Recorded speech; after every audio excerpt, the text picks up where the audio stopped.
Hello दोस्तों, ये जो पिरामिड्स आप देख रहे हैं ये लगभग 5000 सालों तक इंसानों द्वारा बनाए गए दुनिया के सबसे बड़े स्ट्रक्चर्स रहे। येलो सैंडस्टोन से बना ये टॉलेस्ट पिरामिड 147 मीटर के हाइट का है, जिसे हजारों साल पहले 2.3 मिलियन स्टोन के ब्लॉक्स को यूज करके बनाया गया था और हर एक ब्लॉक का वेट 2.5 टन जितना था। ह्यूमंस के साइज से कंपेयर करके देख सकते हैं कि ये स्टोन साइज में कितने बड़े थे और शॉकिंग बात ये है कि इसको बनाने में सिर्फ 20 साल का ही समय लगा था। दोस्तों, उस टाइम ना आज की जैसी टेक्नोलॉजी थी ना क्रेन थे। सबसे बड़ी बात, उस टाइम पर व्हील्स भी इन्वेंट नहीं हुए थे। तो ऐसे में ये सवाल आता है, इतने बड़े स्ट्रक्चर को बनाया कैसे गया होगा और इन स्ट्रक्चर को बनाने के पीछे क्या कारण थे और क्या मिस्ट्रीज जुड़ी हुई हैं इन पिरामिड से। इन सभी सवालों के जवाब को साइंटिफिक फैक्ट्स के साथ जानने की कोशिश करेंगे इस वीडियो में।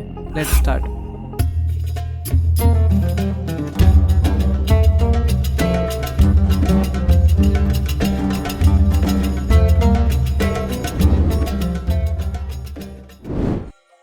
इजिप्ट के लोग अपने राजा को फेरो कहते थे।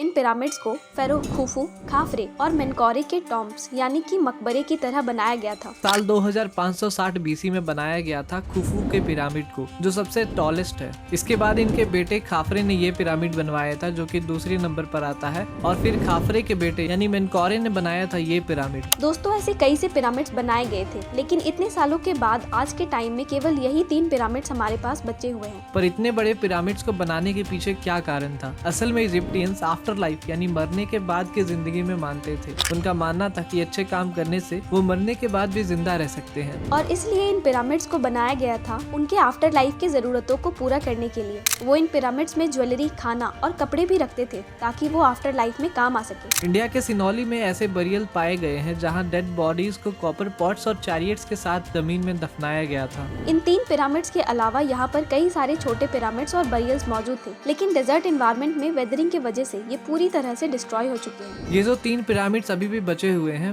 बनाते वक्त उनके आउटर लेयर को व्हाइट लाइमस्टोन से कवर किया गया था ताकि वो सनलाइट को रिफ्लेक्ट कर सके और दूर से ही दिख जाए। लेकिन इतने सालों में ये लाइमस्टोन का बाहर का लेयर धूप, पानी और हवा के कारण पूरी तरह से खराब हो गया। लेकिन आज भी इसके बचे हुए पोर्शन को खाफरे के पिरामिड के ऊपर के हिस्से में देखा जा सकता है। इन पिरामिड्स को इतने एक्यूरेसी के साथ बनाया गया था कि इनके आउटर स्टोन्स के बीच एक डेबिट कार्ड को भी स्लाइड नहीं किया जा सकता है। इसके लिए ये बहुत जरूरी है कि इन पत्थरों का सरफेस बिल्कुल फ्लैट हो। ऐसा करने के लिए इजिप्टियंस इस टूल का यूज करते थे। इसमें 3 सेम साइज की लकड़ी के टुकड़े होते थे, जिनमें से 2 टुकड़ों को ऊपर कुछ ऐसे एक रस्सी से बांध दिया जाता था और इस टूल को स्टोन पर रखकर तीसरे लकड़ी के टुकड़े को पत्थर पर मूव करके चेक किया जाता था। अगर कहीं पर सरफेस फ्लैट नहीं होता था तो उस प्लेस को मार्क करके ठीक कर दिया जाता था। इसके अलावा इन पिरामिड्स के फेसेस बड़े ही एक्यूरेसी से नॉर्थ, साउथ, ईस्ट और वेस्ट डायरेक्शन में अलाइंड हैं।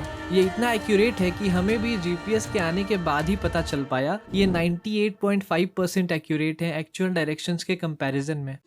लेकिन सबसे बड़ी मिस्ट्री ये है कि ऐसे टाइम में भी व्हील्स जैसे बेसिक चीज के बिना भी आखिर कैसे ये 147 मीटर की बिल्डिंग को बनाया गया। इतने हेवी स्टोन ब्लॉक्स को आखिर कैसे उतने हाइट तक पहुंचाया गया। आज के टाइम में इन कार्गो ट्रक्स का कैपेसिटी 2.3 टन जितना ही होता है। तो सोचने की बात ये है कि इन हेवी स्टोन ब्लॉक्स जिनका वेट 2 से 2.5 टन जितना होता था, इन्हें कैसे कैरी किया गया होगा। और इससे भी बड़ी बात ये है कि इसको बनाने के लिए यूज किए गए पत्थरों को नाइल रिवर की दूसरे साइड से लाया गया था, लेकिन बिना व्हील के ये कैसे पॉसिबल है। इसके लिए वो लोग लकड़ी के ऐसे स्ट्रक्चर्स का यूज करते थे स्लेज की तरह। इन पर ही इन पत्थरों को रखकर रेत पर खींचकर पिरामिड के कंस्ट्रक्शन साइट तक ले जाया जाता था। इसके आगे की तरफ रेत में पानी डाला जाता था ताकि वुडन स्लेज और रेत के बीच का फ्रिक्शन कम हो जाए। पिरामिड्स को बनाने के लिए रैम्प्स का यूज हुआ था, लेकिन रैंप का एंगल तो पिरामिड के हाइट के साथ साथ बढ़ते जाता और इसके एंगल के बढ़ने की वजह से इन पत्थरों को पिरामिड के टॉप तक ले जाना मुश्किल हो जाता। इसका सॉल्यूशन था रैंप के लेंथ को बढ़ा देना, लेकिन उसमें भी प्रॉब्लम ये था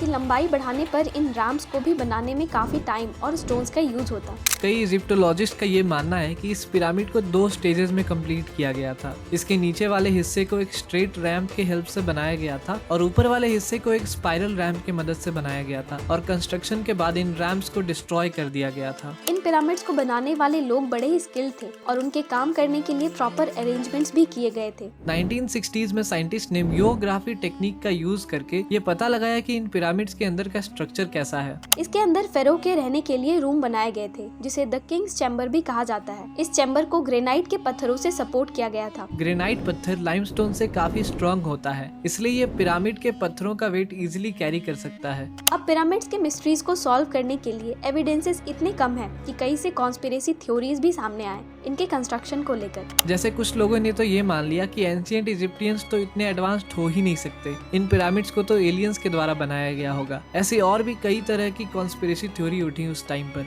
लेकिन एक बात तो सच है कि इतने एक्यूरेसी से किसी भी स्ट्रक्चर को बनाने के लिए प्रॉपर मैथमेटिकल नॉलेज और प्लानिंग की जरूरत होती है और ये एंशिएंट टाइम में भी पॉसिबल था। एग्जाम्पल के लिए हम इंडियन सब कॉन्टिनेंट के इंडस वैली सिविलाइजेशन की भी बात कर सकते हैं। वहाँ के प्लानिंग और आर्किटेक्चर को आज के कई शहरों से भी ज्यादा एडवांस समझा जाता है। इस वीडियो को आप हमारे चैनल पर विजिट करके या ये आई बटन पर क्लिक करके देख सकते हैं। उम्मीद करते हैं आपको ये वीडियो पसंद आया होगा। Thanks for watching, see you in the next one.